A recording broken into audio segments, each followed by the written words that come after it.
Voilà donc vidéo suivante, comment réaliser une bille en utilisant la fonction pivoter. Donc pour ça on va créer à partir de l'esquisse qui est donné ici, un demi-disque de rayon 10 mm. Et ce demi-disque on va le faire tourner autour de cet axe là avec la fonction pivoter pour obtenir notre sphère. Alors allons-y sur Unchep.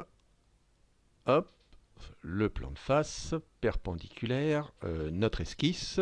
Alors notre esquisse, voilà. On va choisir tout d'abord effectivement nos traits d'axe. Quoique là ce serait pas forcément utile, c'est pas grave. Voilà.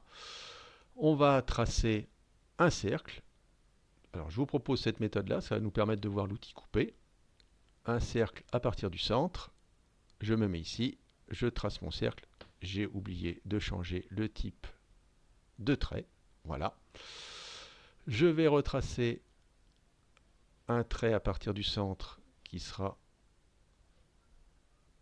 celui-ci, bien vertical. Et puis je vais couper ce dont je n'ai pas besoin. Donc je vais aller chercher la paire de ciseaux qui est là. Vous voyez la paire de ciseaux avec laquelle on peut ajuster ou prolonger les traits notamment. Je vais couper cet arc-là. Je vais couper le trait qui dépasse ici et le trait qui dépasse là. Il me reste ensuite à donner une cote à ce cercle. On a dit que c'était un diamètre de 20, je crois que ça devait être un rayon de 10. Rayon de 10, je valide. Et voilà mon esquisse complètement contrainte. Je valide. Reste ensuite à lui donner la fonction pivoter.